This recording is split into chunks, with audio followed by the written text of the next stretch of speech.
Rádio Nacional do Rio de Janeiro, de plantão pelo Brasil. E senhoras e senhores, continuando com esta série de depoimentos ao microfone da Rádio Nacional do Rio de Janeiro, nesta madrugada de 1º de abril, vamos trazer o deputado Rubens Paiva, representante do Estado de São Paulo no Congresso Nacional. Meus patrícios, me dirijo especialmente a todos os trabalhadores, a todos os estudantes e a todo o povo de São Paulo, tão infelicitado por este governo fascista e golpista. O nosso presidente, ao tomar as medidas tão reclamadas por todo o nosso povo, medidas que nos conduzirão indiscutivelmente à nossa emancipação política e econômica definitiva, realmente prejudicou os interesses de uma pequena minoria de nossa terra. Pequena minoria, entretanto, que detém um grande poder, todo o poder econômico deste país, todos os órgãos de divulgação, os grandes jornais e as estações de televisão. Este momento nacional é um momento decisivo, em que o povo brasileiro pode ter a felicidade de ver realizada toda a sua revolução dentro do processo da legalidade democrática, prestigiando o presidente da República e essa legalidade.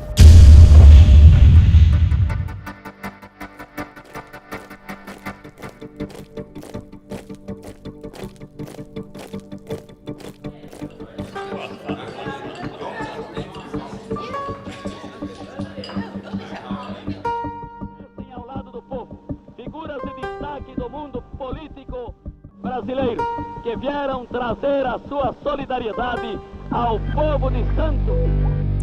Every step that we can, be prepared for everything that we need to do, just because we were in Panama, if that is at all feasible.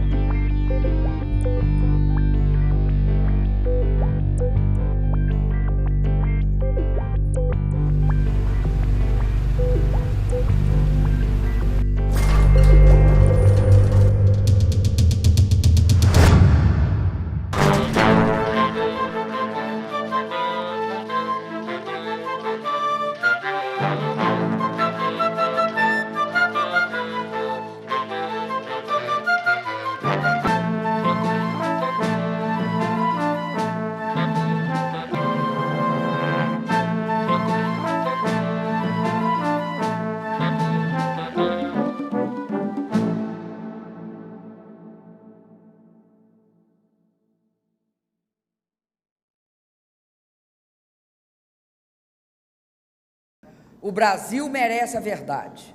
As novas gerações merecem a verdade. E, sobretudo, merecem a verdade factual aqueles que perderam amigos e parentes e que continuam sofrendo, como se eles morressem de novo e sempre, a cada dia.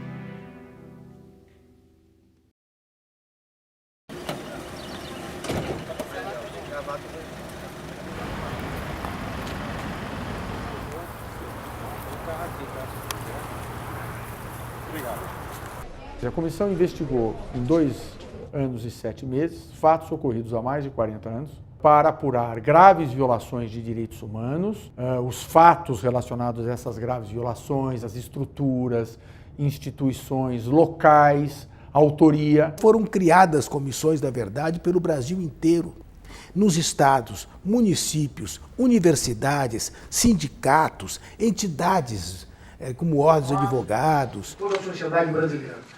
No âmbito da Comissão de Direitos Humanos, daqui do Senado, constituímos uma subcomissão da verdade que fez diligências em quartéis que foram objeto de tortura e de violações de direitos humanos. A mais representativa foi a visita ao DOI-CODE, lá do Rio de Janeiro. E a comissão, na verdade, trouxe à tona versões, narrativas, coisas desconhecidas dessa história que o Estado considerou oficial. Ó, cuidado que essa casa está em estado precário, viu só?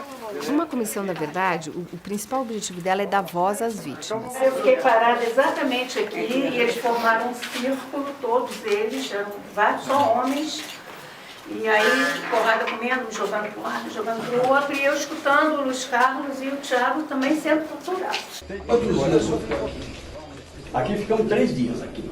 Esse quarto eu vi pessoas caídas aí, eu olhava de cá e via as pessoas aí. E aqui era a sala de tortura. Nessa sala eu fui torturada. Nessa daqui. Deixa eu tirar meu óculos para que eu possa olhar nos olhos e ver, sorver meus olhos também. Nós fizemos muitas audiências para ouvir violadores, autores de graves violências. Nós não somos monstros. Eu não sou dedo duro. Eu estou falando o que eu fiz. Nunca interroguei ninguém, muito menos violei direitos humanos. Que houve graves violações de direitos humanos e que até hoje a gente paga um preço muito alto por isso, não há dúvida. E quando você faz a Comissão da Verdade, você não pega só as atrocidades, você pega a organização do Estado brasileiro, a organização do poder.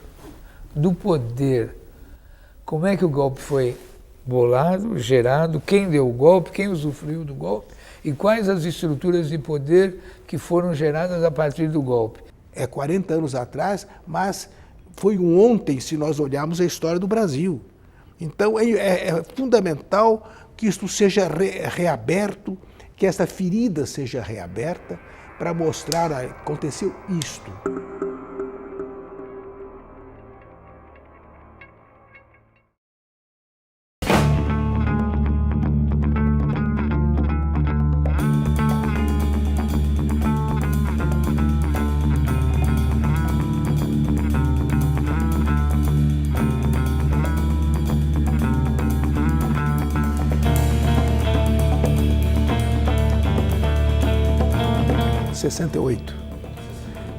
Na França, principalmente, né? Foi um movimento impressionante que aconteceu em Paris, foi um negócio extraordinário.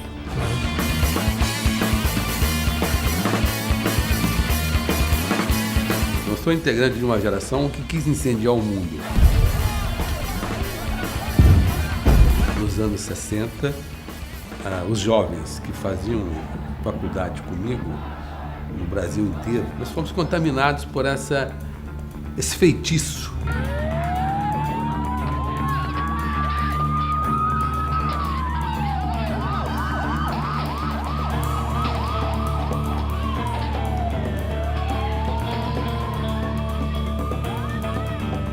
Você imagina o tamanho do nível de discussão política. O Brasil discutia política todos os dias, todas as formas, com manifestações, passeatas, né? Até os intelectuais, artistas, fizeram no Rio de Janeiro a passeata dos 100 mil. E aí os militares também começaram a matar as lideranças estudantis. Teve a queda do Congresso de Biúna, né? E aí centenas de presos. Aqueles anos eram terríveis, a gente convivia diariamente com muita dor, com muita violência, a opressão era no ar. E a violência foi imensa o que aconteceu neste país.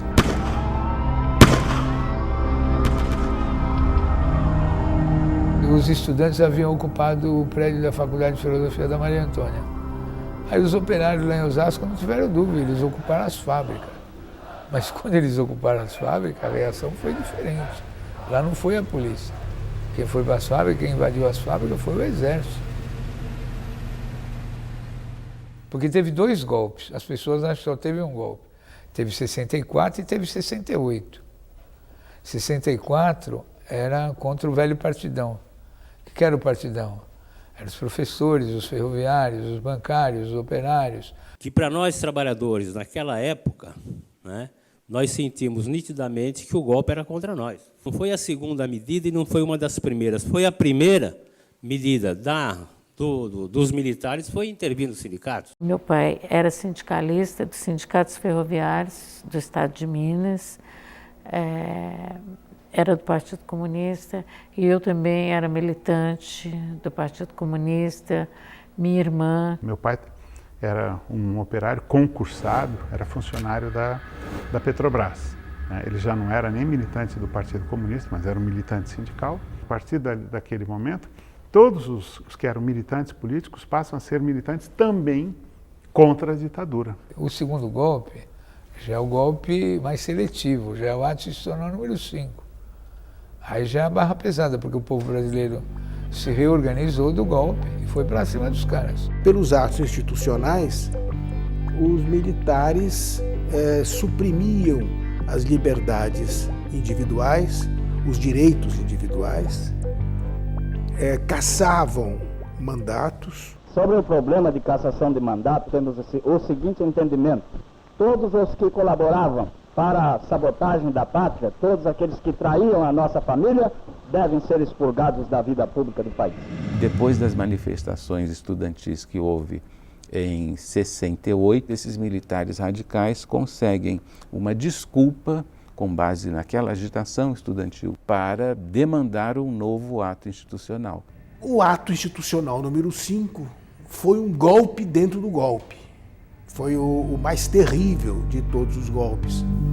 Aí o bicho pegou. Aí todos os direitos individuais, habeas corpus, tudo foi suspenso. E eles começaram a prender gente pra caramba, matar gente pra caramba. Aí eles começaram a organizar os aparatos da repressão, Operação Bandeirante, os grupos clandestinos. Aí eu fui para a clandestinidade.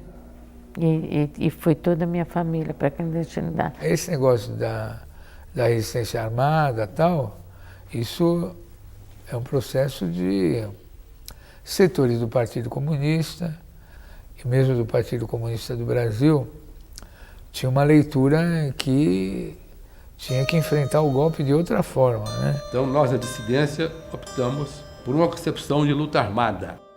Eu optei pelo PCBR. E em 1970, nós viemos para São Paulo, nos integramos a uma organização revolucionária, clandestina, de luta armada, Movimento Revolucionário Tiradentes, o MRT, que era uma organização basicamente, era só de operários, e nós nos integramos à luta armada. A partir dali, as ações começaram a ficar mais duras. E foi aí também que a luta armada se tornou a mais agressiva. Então foi um período extremamente difícil. Agora, o primeiro passo de violência não foi dado pela resistência, foi por eles. Começa em 64, quando prenderam o Gregório Bezerra lá em Recife e torturaram em praça pública. E as senhoras católicas da Marcha da Família com Deus pela Liberdade vão para a rua dizendo: mata esse comunista. E ele não era de luta armada, era um líder camponês, comunista. Esta violência, que aliás é uma violência que também é comum na polícia brasileira antes, durante e depois do golpe de 64, da ditadura militar, essa violência assumiu foros de uma repressão política sistemática. A OBAN, ela foi criada como um suporte do Exército. Membros do Exército, da Marinha, da Aeronáutica, da Polícia Militar de São Paulo, da Polícia Civil e da Polícia Federal. E tinha o apoio de empresários que financiavam a UBAN. Por isso se deu inicialmente o nome de Operação Bandeirantes, por causa dessa congregação, dessa junção de forças aí com o objetivo de combater a oposição política que se delineava no Brasil naquela ocasião. Posteriormente, foi criado o DOI-CODE. O DOI, que era operações, e o CODE, que era a parte administrativa, por assim dizer. Então era o DOI-CODE. E o DOI-CODE funcionava para prender as pessoas, torturava as pessoas, responsável por muitas mortes.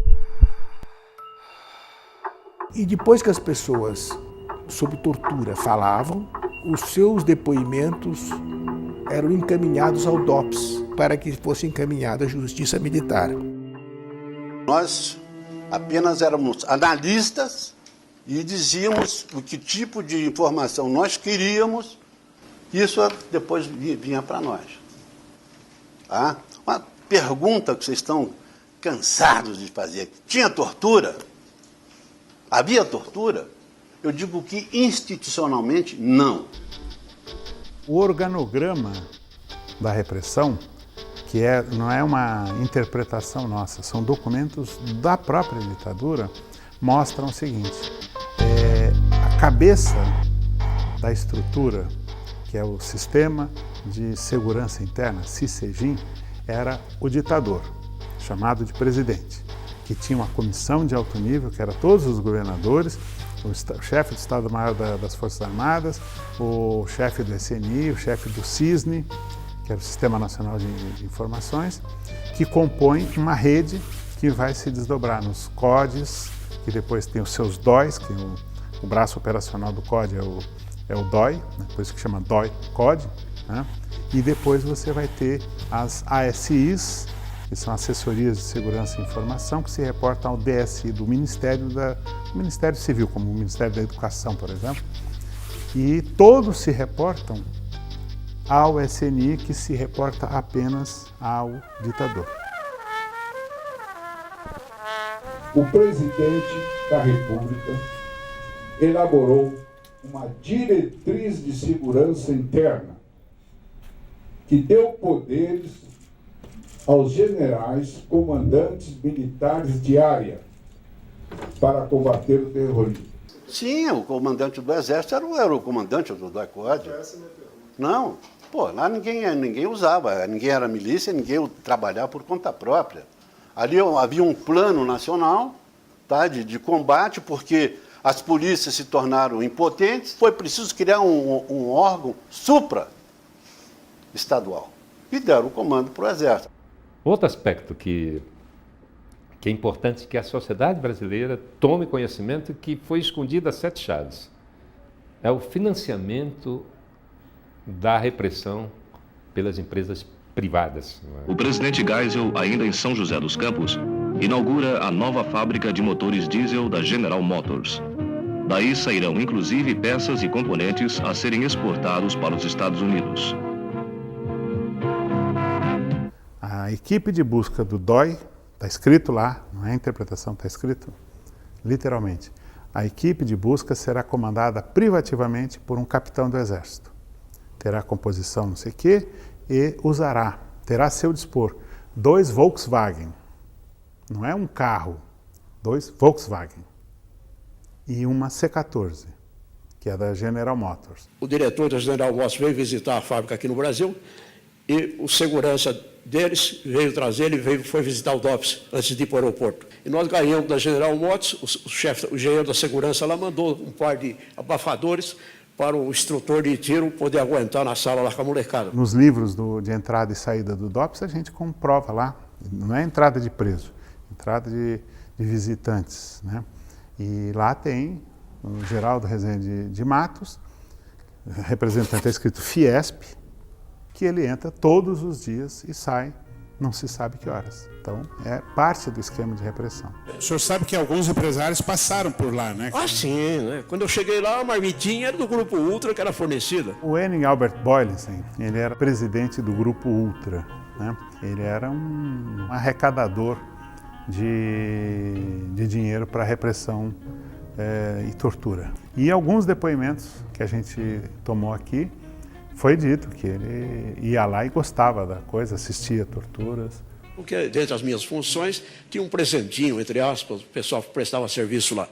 Tudo que sempre foi dito, que tinha caixinha para colaborar com a repressão, ele falou. Todo policial que prestava serviços ao DOI-CODE se beneficiava, era incluída nessa listinha. A gente retirava a verba no gabinete secretário. Durante a ditadura, todos os torturadores, todos os colaboradores da tortura também são agraciados com a medalha do pacificador. Recebi a mais alta condecoração outorgada pelo Exército Brasileiro em tempo de paz.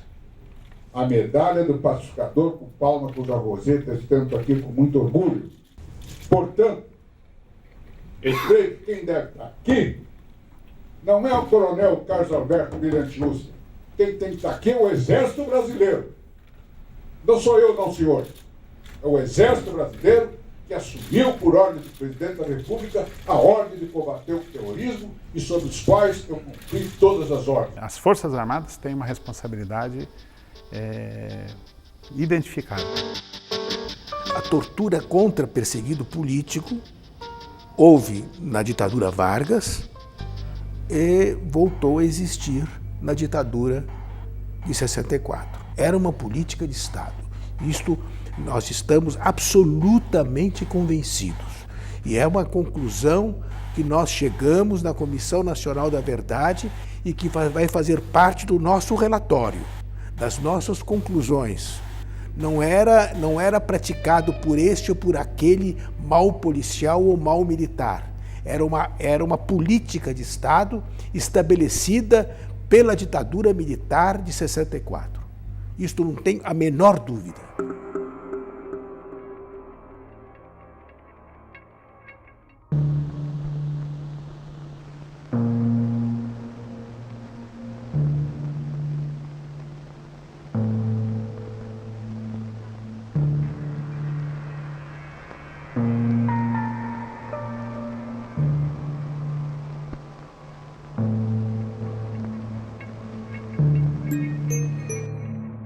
Fui preso na condição de militante do PCB.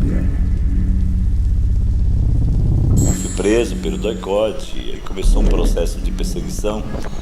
Fui preso, muito torturado.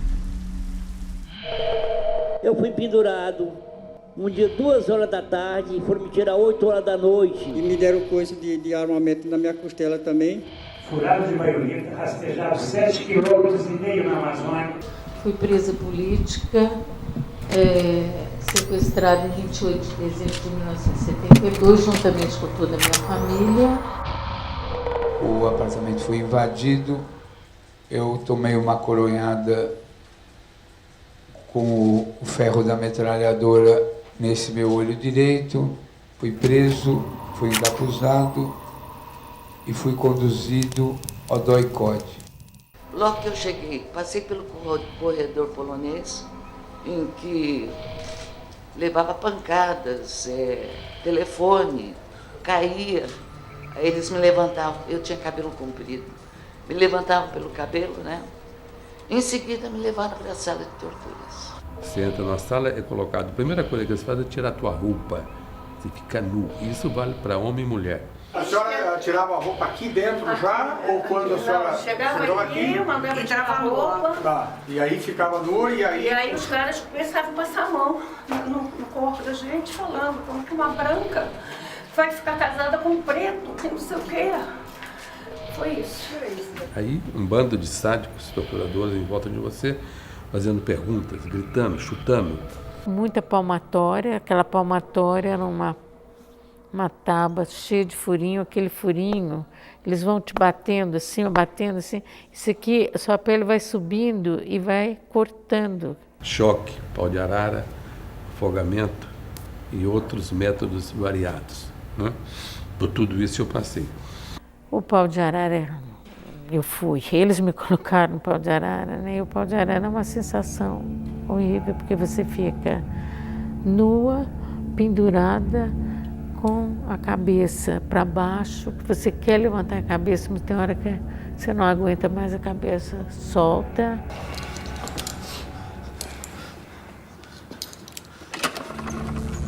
Os relatos de tortura do DOI-CODE são inúmeros. Todo mundo diz que foi torturado. Os meus interrogatórios não foram feitos só na casa, foram feitos até em prisões. Eram uma conversa normal. Normal. Nunca houve pau de arara. Não. Nunca houve tortura. Não. Nunca. A tortura psicológica houve. Já começa por aí. Paulo Malhães é o homem do DOI-CODE que levou a jiboia para o quartel do Espírito Santo, onde foi torturada durante 3 meses a ex-militante do PCdoB, então com 19 anos, grávida e jornalista, Miriam Leitão, que deu um depoimento extremamente comovedor e corajoso, relatando que o Paulo Malhães era o homem que trouxe a jiboia do DOI-CODE do Rio para fazer essa tortura terrível, em que a Miriam teve que conviver durante horas num quarto absolutamente escuro, ela e a jiboia. Isso, as pessoas falam, não tem, é confrontada com a dor, com a estupidez humana num grau. Então o ponto é isso, Eu mesmo, quando comecei a minha vida nessas informações, eu mesmo cheguei a fazer tortura. E a tortura tem cabimento? Tem. O senhor acha? Acho. Defenda a tortura. O senhor quer saber uma verdade. O senhor tem que me apertar para me contar. Certamente houveram excessos. Não, o que o senhor está chamando de excesso? Tudo que foi nomeado aqui. Por exemplo, vamos lá, choque elétrico é fato. É fato. Pau de arara é fato. É fato. Depois eles começaram a preparar já a cadeira do dragão, que é essa cadeira que ela é toda coberta, revestida de metal. Eles já vão colocando fio na vagina, fio no ânus, nos ouvidos, te amarrando os braços, as pernas, vão jogando água para aumentar o choque. A gente percebe muito claramente que há uma loucura, isso vai gerando, quer dizer, esses agentes da repressão, os torturadores, às vezes parece, a sensação que a gente tem é que há uma competição de sadismo. Aqui nós fazemos um escândalo, quando o cara toma um sopapo, um pé do ouvido. Eles não foram presos porque jogavam bola de gude ou soltavam pipa. Eles foram presos porque portavam armas e se propunham a lutar.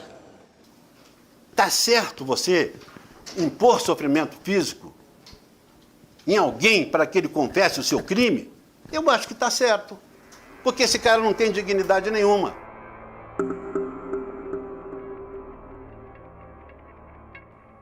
Uma das coisas que meu avô lutava, que ele achava errado, foi um ato praticado pela igreja, pela distribuição da terra.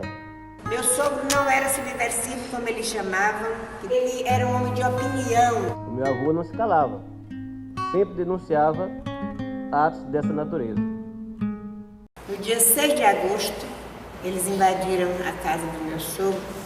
Eles fizeram uma fila de homens para bater no meu sogro. Lá uma hora de dinheiro que eles fizeram com ele.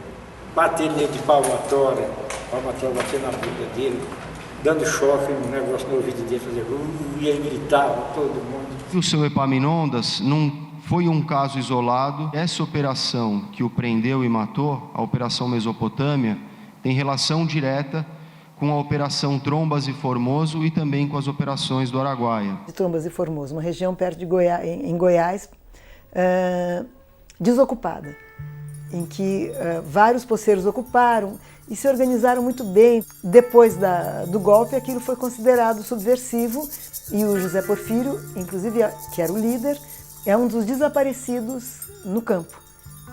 Quer dizer, ele chegou a ser preso, ele foi levado para Brasília, depois a advogada conseguiu a soltura dele, ele foi solto, ele entrou num ônibus na rodoviária de Brasília para voltar e nunca mais foi visto,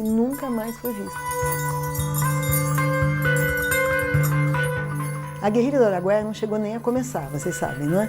Quer dizer, os paulistas foram para essa região e começaram a se organizar. Os camponeses entraram um pouco a reboque, não é? E quando começaram as expedições de repressão a essa guerrilha, houve 3 expedições. Na primeira e na segunda, quase não houve muitos resultados, porque os camponeses ou não sabiam quem eram os guerrilheiros, não é? Sabiam que tinha os paulistas ali, mas também não sabiam quando eles se escondiam, ou os que sabiam também não contavam, porque eles tinham uma coisa ali, uma ética do homem do campo. O pessoal do Exército invadiram a nossa residência, o Araguaia. Batendo muito, que eu tô aleijado, eu tô sem dente aqui na minha boca, porque foi botar choque elétrico na minha boca, foi o choque mais ruim que eu peguei. Então, fiquei 45 dias preso. 30 dias foi de sofrimento, peia todo dia. O pessoal do Exército foi na nossa região lá novamente, metralhou a casa dos guerrilheiros toda, derrubaram, botaram fogo também na nossa casa. E nós, meu pai com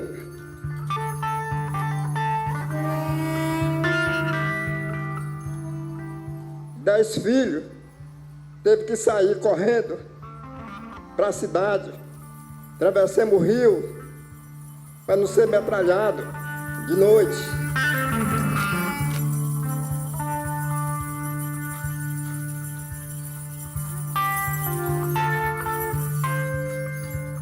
Por que os índios e os camponeses estariam na Comissão da Verdade? Afinal, os índios, por exemplo, pensar nos anos 60, 70, muitos deles estavam tão isolados que nem sabiam que existia, qual era o governo, se era ditadura, se era democracia. As violações que aconteceram com indígenas não foram violações porque os índios eram militantes contra o regime. Aconteceram porque o regime tinha políticas de ocupação das terras que não respeitou os direitos indígenas. Até as crianças índias não vão viver mais num mundo de desolação. A catequese civilizada vai chegar até elas. E em breve, a tecnologia e a cultura integrarão todo o Brasil central de progresso brasileiro e universal.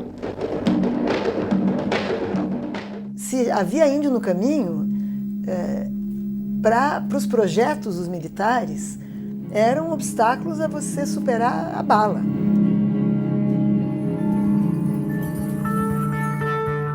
A Guarda Indígena foi criada em 1969. Ela atua junto com a formação de um presídio em Minas Gerais, perto do município de Resplendor, dentro de uma aldeia indígena que é a aldeia Krenak. E para lá eram enviados tantos índios, por exemplo, o caso de uma índia que se embriagou, quanto índios que eventualmente também tentavam lutar por suas terras. Enfim, há muitos casos de modos de prender e punir indígenas, não por nenhum ato ilegal, mas simplesmente por reagirem ao arbítrio ou aos abusos ou invasões.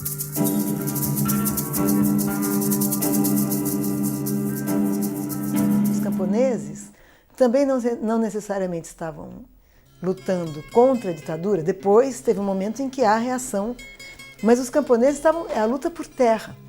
Eles estavam defendendo suas terras. O fato é que as ocupações de terra no Brasil, como até hoje, era sempre a lei do mais forte, né? O Estado estava sempre do lado das supostas autoridades nesses conflitos. Todas aquelas vezes que as pessoas dirigiam meu avô, chamando ele de terrorista, na realidade, terroristas foram aqueles homens que por lá passaram, que bateram em mulheres, que mataram crianças, que ocultaram os cadáveres, que não tiveram a honra, a hombridade moral sequer de devolver os restos mortais do meu avô. No caso do Epaminondas, nós conseguimos localizar e entregar os restos mortais à família. Foi talvez um dos momentos mais emocionantes da comissão.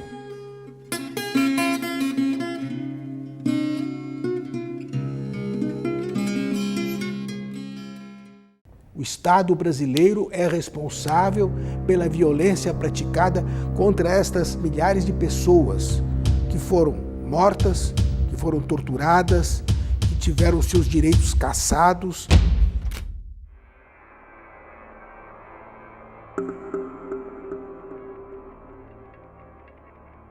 O caso Rubens Paiva foi um caso que mereceu muita atenção da comissão. E a comissão conseguiu hoje ter um quadro absolutamente completo, ou praticamente completo, do que houve com o Rubens Paiva.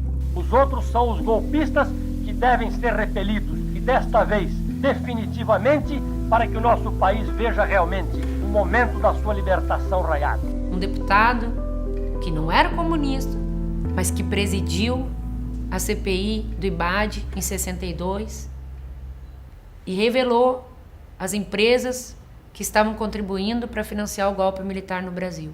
Ele mostrou quem fez o complô para derrubar o João Goulart. Aonde nos levarão as crises, o descalabro administrativo, a desordem?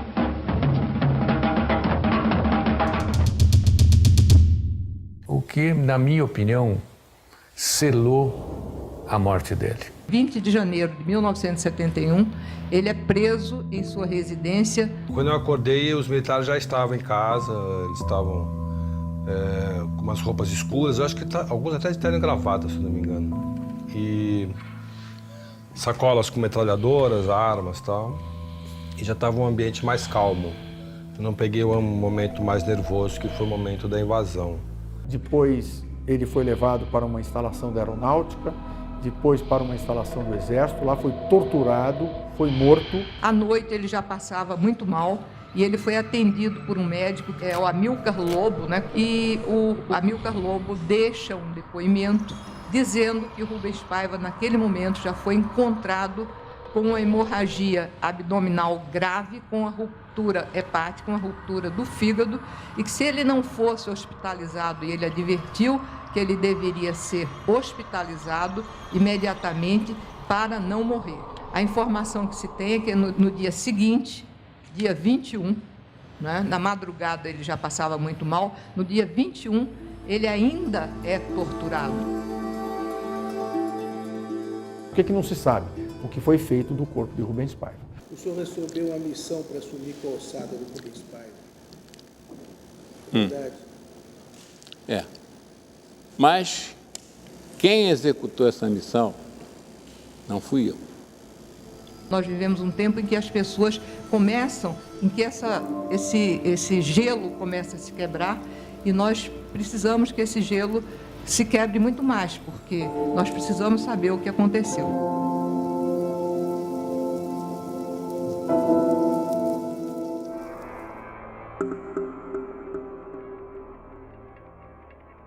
Meu irmão era muito quieto, meu irmão era muito centrado, meu irmão não era de falar, meu irmão não era de muitas palavras, não era de se exibir, era muito discreto. E o Stuart foi morto porque não denunciou seus companheiros. Quando a repressão sequestrou, prendeu arbitrariamente Stuart Angel, a repressão já sabia que Lamarca tinha saído da VPR e estava no MR8. E sabiam que Stuart sabia onde estava Lamarca. E foi torturado barbaramente para revelar o paradeiro, coisa que não o fez. Ele teria sido, inclusive, arrastado por um jipe, com a cara enfiada no cano de descarga do jipe. A outra comprovação importante que a Comissão Nacional da Verdade faz e que corrobora aquilo que, de certa maneira, já era adotado como informação bastante consistente, é de que sua morte se deu na base aérea do Galeão. A história que ele me contou foi o seguinte, que um dia ele estava de serviço, porque ele era controlador de voo. Estava de serviço na torre, quando chegou Bournier com um grupo de oficiais e pediu que interditasse a pista. Depois ficou sabendo que ele estava enterrando o corpo de um, como na época chamava, subversivo, cuja depois veio detalhes, que era o filho de Zuzu Angel. Eu tenho esperança de encontrar o corpo do Stuart. Eu tenho quase a certeza de que nós vamos encontrar. Se não o corpo, mas uma resposta. E recentemente, já no final da comissão, na véspera do encerramento, houve então a localização de uma ossada no centro do Rio de Janeiro, né? Na verdade, da fotografia dessa ossada, que havia sido identificada num canteiro de obras, de uma obra conduzida pela mesma empresa que havia feito a reforma da pista de Santa Cruz. E foi feito um exame técnico cotejando a foto do crânio com uma foto de Stuart Angel Jones. E é bastante coincidente, não há nenhum tipo de elemento na conformação daquele crânio que afaste a possibilidade de ser Stuart Angel Jones. Há muita coincidência, isto é uma perspectiva que fica. A mamãe já sabia da morte do Stuart e ela só teve os detalhes dessa morte a partir da carta do preso político Alex Polari, que estava na base aérea do Galeão junto com Stuart, contando os detalhes da morte do Stuart. Mas ela nunca deixou de criar a sua moda. Ela usou a moda como estandarte da sua agonia. Ela usou as faixas de nojo, de luto, que vinham nos vestidos como as suas faixas de protesto. Ela não tinha medo de transgredir no meio daquela gente tão importante, tão surda, tão muda, tão cega. Quando ela leu que o Henry Kissinger vinha ao Brasil. Ela correu e levou, ela tinha um dossiê sobre a morte do Stuart. Ela se vestiu de turista americana. Pediu uma amiga, Lourdes, eu tenho que ir ali no Sheraton, me leva? A Lourdes, você, Zuzu. E a mamãe foi toda vestida de turista americana, a Lourdes achou tão esquisita, Zuzu está tão esquisita hoje. E levou a mamãe no Sheraton. Chegou lá, minha mãe perguntou, você quer andar no Mr. Kissinger? E subiu. E deu de cara com a comitiva do Kissinger e entregou o dossiê. Mr. Kissinger! Mr. Kissinger! E 4 meses depois eles assassinaram a mamãe. O acidente da mamãe não foi acidente, né? Isso foi mesmo provocado. Qual é a relação do coronel Fred Perdigão com a morte da estilista Zuzu Angel, já que até hoje as Forças Armadas negam completamente qualquer tipo de vinculação com essa morte? Olha, ele narrava para mim que ele tinha planejado, obedecendo ordem, a simulação do acidente dela. Ele estava lá para conferir e foi fotografado no local. No início, eu não queria que fosse provocado. Eu preferia 1000 vezes que a mamãe tivesse morrido de um acidente. Quem não preferia, né? Só de pensar nos momentos de aflição que ela deve ter vivido, né? Eu preferia que ela tivesse morrido num acidente, que ela tivesse dormido e nem tivesse visto, né? Você não preferia?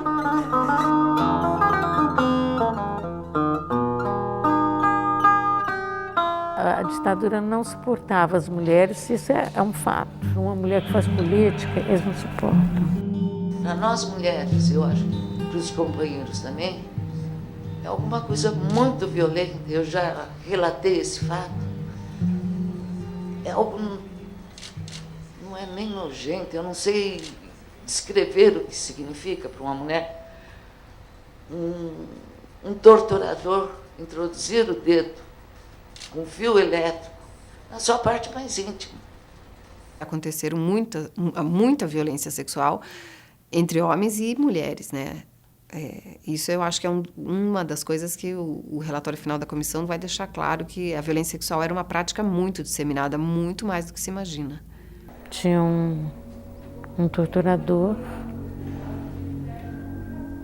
de nome Gaeta, esse inclusive é o nome dele mesmo, que eles usavam muito codinome, mas esse era o nome dele, Gaeta, se não me engano, Lorival Gaeta. Ele se masturbando e jogando esperma em cima de mim. Essa questão de violência sexual, se existiu um caso ou dois. Ana Cocisa, ela foi muito torturada, tá? Ela estava visivelmente que havia sido violentada, com os órgãos genitais cheios de sangue, a roupa toda cheia de sangue. Nunca aconteceu isso, é mentira. Nunca ninguém foi estuprado lá dentro daquele órgão. Para mim foi uma cena que eu nunca vou esquecer, o Ustra ter coragem, ou covardia, não sei como chama esse gesto, de levar os meus 2 filhos para dentro da sala de tortura e eu na cadeia de dragão.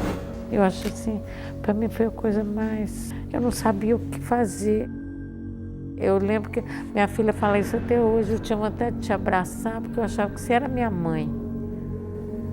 Mas você não reagia. Isso são algumas coisas que ficaram muito claras no trabalho que a gente vem desenvolvendo, muitos relatos de gestantes torturadas, barbaramente torturadas, que perdiam os bebês. Teve um momento,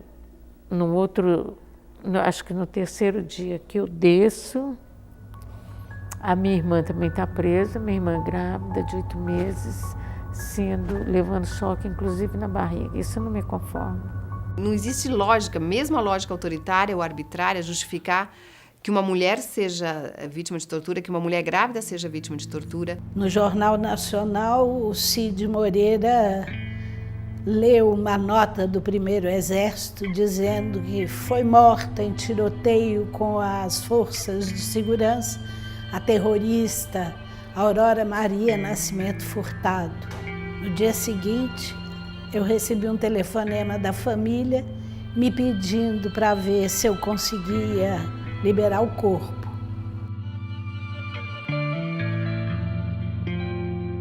E ela, branquinha, estava com um hematoma no olho e o outro pendurado. Tinha um afundamento no maxilar.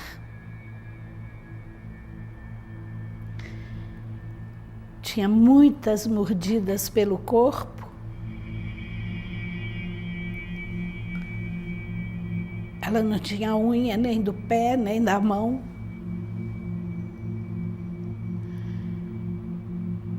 Não tinha bico de seio. Ela estava muito suja de sangue. Foi preciso lavar o corpo.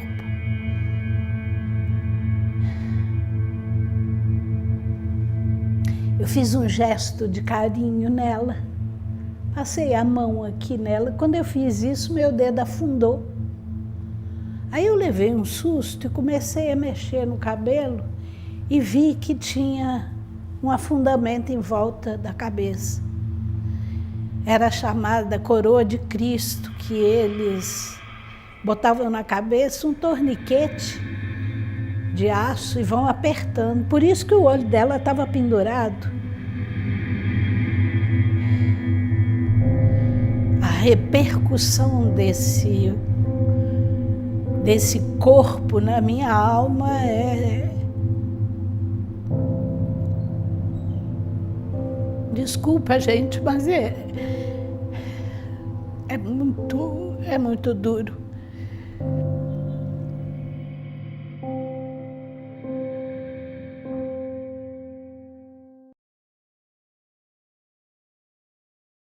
Hoje, Dia Internacional dos Direitos Humanos, dia 10 de dezembro, nesta data, a Comissão Nacional da Verdade chega ao final de suas atividades. Entrega neste momento a Vossa Excelência, Senhora Presidente, o relatório e registra os trabalhos que desenvolveu e as apurações que realizou. O relatório, no meu entender, marca uma fase nova da abertura política.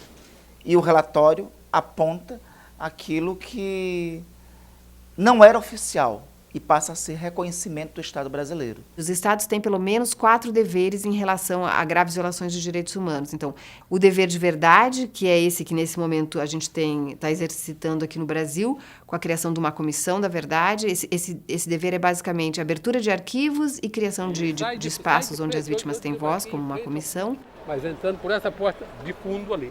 O Brasil foi o país mais atrasado entre aqueles que passaram por processos ditatoriais a ter uma Comissão Nacional da Verdade. A Comissão Nacional da Verdade foi herdeira de investigações, né, e de seus resultados que se iniciaram ainda na década de 1970, ainda durante a ditadura.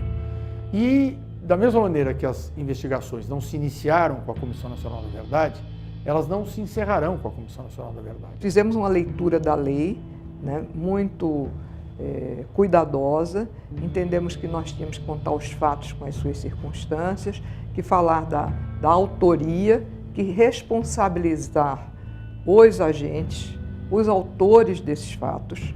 Nós, então, produzimos as recomendações. As recomendações têm correlação com o relatório. Eu acho que a coisa mais importante é recomendações no sentido de que nós temos que deixar aqui, que eu chamo de cláusulas testamentárias. Nós recomendamos, né, que haja o reconhecimento pelas Forças Armadas da conduta que tiveram ao dar causa a essas graves violações de direitos humanos. Incitamos as Forças Armadas a colaborar no sentido de abrir as suas entranhas e mostrar, olha, nós erramos nisto. Locais das forças foram usados para a prática de violações, de graves violações aos direitos humanos. Esse documento se constitui no relatório de estatística do DOI-CODE, do 2º Exército, do mês de outubro de 1973. Mortos dentro do DOI-CODE 45. Eles não reconheceram isto. Ninguém foi morto lá dentro do DOI. Todos foram mortos em combate. E os que o senhor disse que foram mortos dentro do DOI não é verdade. Eles foram mortos pelo DOI, em combate. Fora, na rua, dentro do DOI, nenhum. A nossa presidente é uma ex-guerrilheira, presa e torturada, e hoje os generais do Exército, presidido, comandado por Dilma Rousseff, dizem que não houve tortura no DOI-CODE. Essas duas situações não podem coexistir. Um dos dois está mentindo. Sem a verdade é impossível. Vai sempre pesar sobre as Forças Armadas essa nódoa.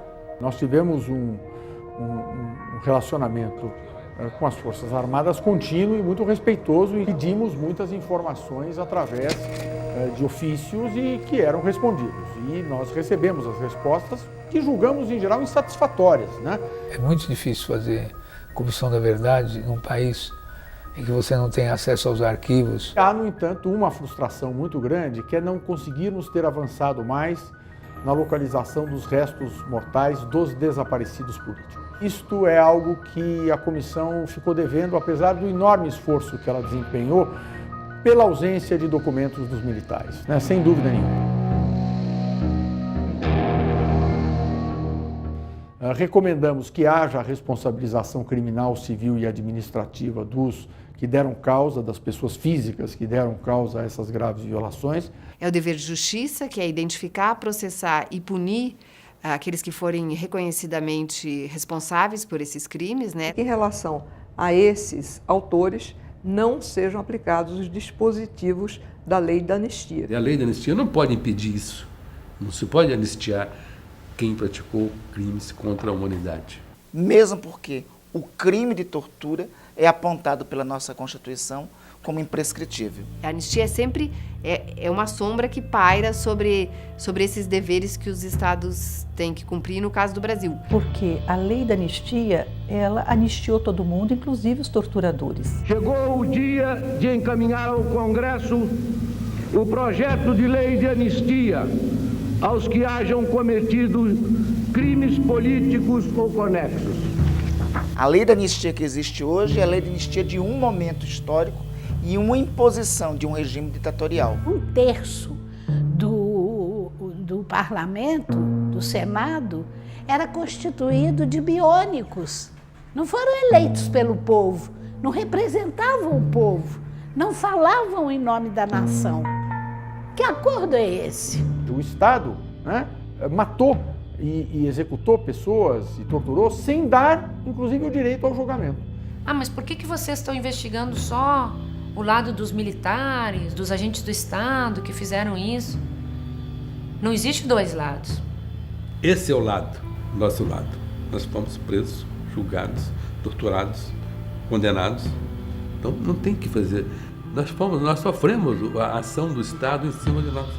O outro dever é o dever de reformar as instituições, de torná-las democráticas, de torná-las capazes de promover e respeitar os direitos humanos. Tem que ter disciplinas que levem os militares que estão se formando, que estão entrando nos concursos, a discutir a questão da democracia, a discutir a questão dos direitos humanos. Essa transição negociada em que se perdoou aqueles que praticaram violência contra o cidadão, contra o contribuinte, não é? A quem lhes caberia proteger, não é? Que terminou fazendo com que uma prática absurda que se mantém até hoje, incluindo aí o desaparecimento forçado de pessoas, como é o caso do Rio de Janeiro, de um operário da Rocinha, de um trabalhador da Rocinha, Amarildo, que foi preso e poucas horas depois tinha desaparecido. É como se você tivesse uma permissão tácita do próprio Estado para cometer violações, porque aqueles que fizeram isso ontem, não aconteceu nada com eles. Então por que eu não posso torturar e sumir com o Amarildo? Quem vai me impedir de fazer isso? O Estado?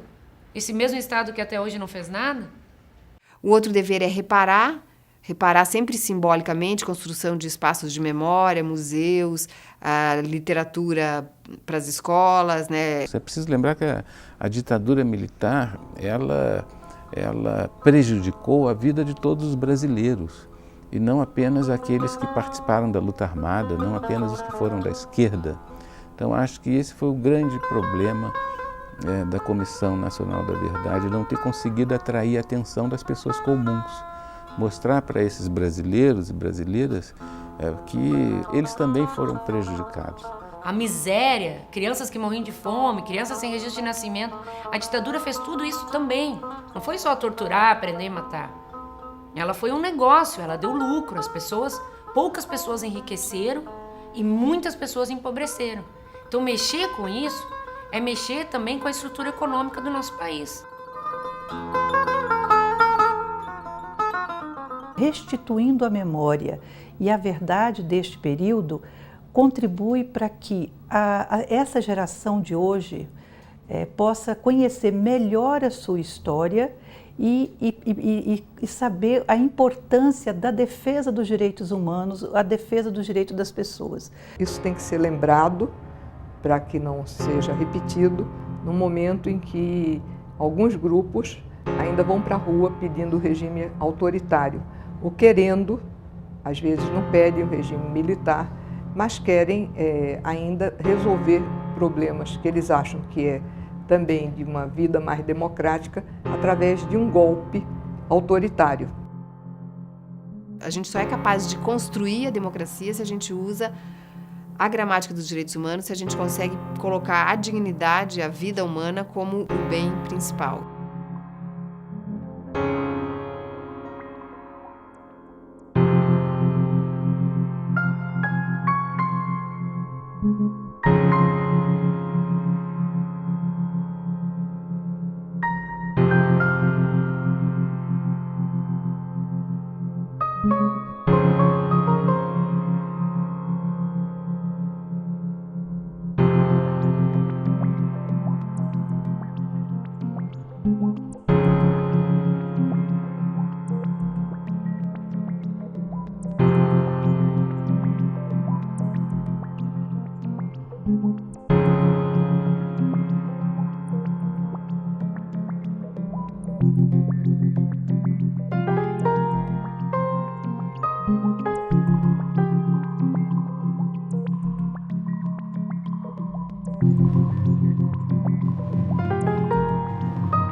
Thank you.